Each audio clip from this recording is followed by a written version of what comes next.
there are some names that are just etched into the very foundation of civilization, right? And Moses, he's one of them. We're talking about a prophet, a liberator, a lawgiver. Today, we're going to dive into the story of a man whose life literally shaped the moral and legal codes for billions of people, from way back then all the way to today. And his story really boils down to this one timeless question. What actually gives laws their power? I mean, think about it.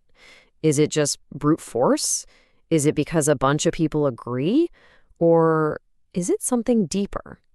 As we go on this journey with Moses, you'll see he offers a pretty compelling answer to that exact question.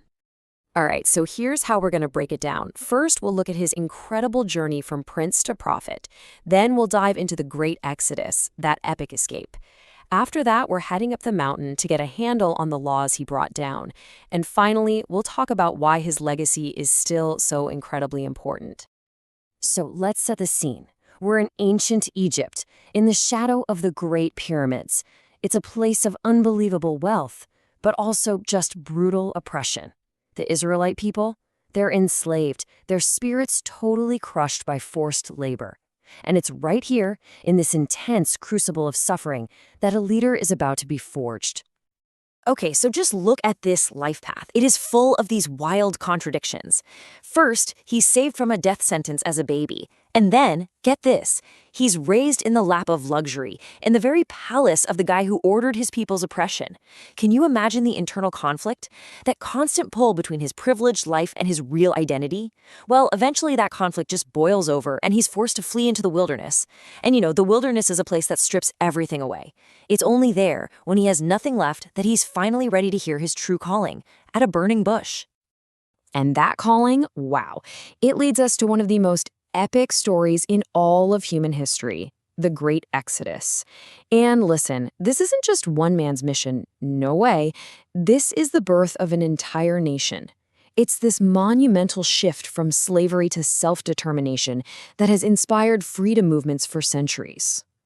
But the path to freedom was anything but simple. First up, you've got the confrontation. You have to picture this.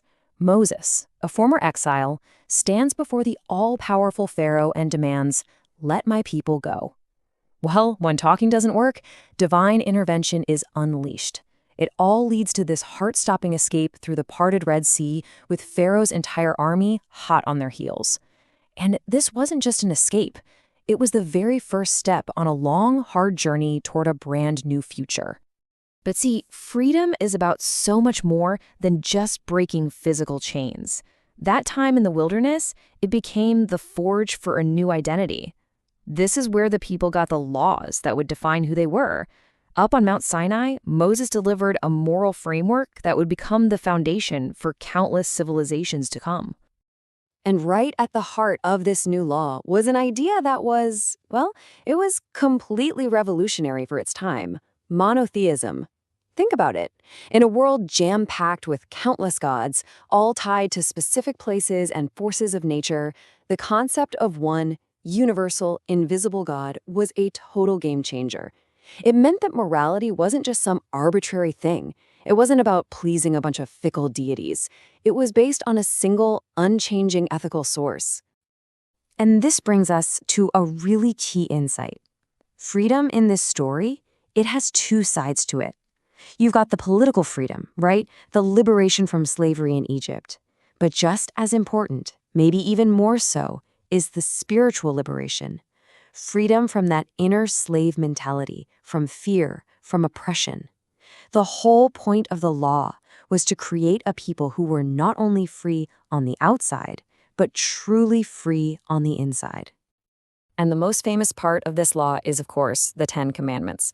But there's so much more than just a list of don'ts. They were really the blueprint for a just society. I mean, they're built on these foundational principles that we still talk about today. Things like honesty, respect, justice, and compassion. These are the very pillars of any healthy community, aren't they?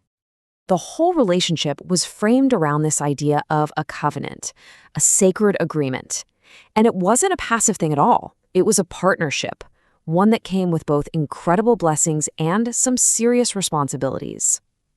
To hold up their end of the bargain, the people were expected to actively build a society grounded in justice, humility, and kindness. So that brings us to our final section. Why does this ancient story still hit so hard today? I mean, why does the legacy of Moses continue to endure in a world that looks so different from his? Well, I think it's because his story speaks to these deep, timeless human values. His life is just this powerful example of what it means to stand up to injustice, even when the odds are completely stacked against you. It's a call to believe in something bigger than yourself and to have the guts to live by a moral compass. He completely redefines what leadership is. It's not about power and domination. It's about humility. It's about faith, and it's about a deep, driving commitment to serve others, not yourself. You know, in our own world, which can feel so fractured and divided sometimes, these ancient teachings feel like a powerful callback to something essential. They remind us just how important it is to strive for unity, to fight for justice, and to act with real compassion for one another. And so, we're going to end by turning the question back to us. Moses' life really challenges us to look at our own. What's our guide? How do we confront the injustices we see in our time? In a world that's just filled with loud, powerful voices, his story asks us, in the end, what authority will we choose to live by? How can we stand for truth in our time?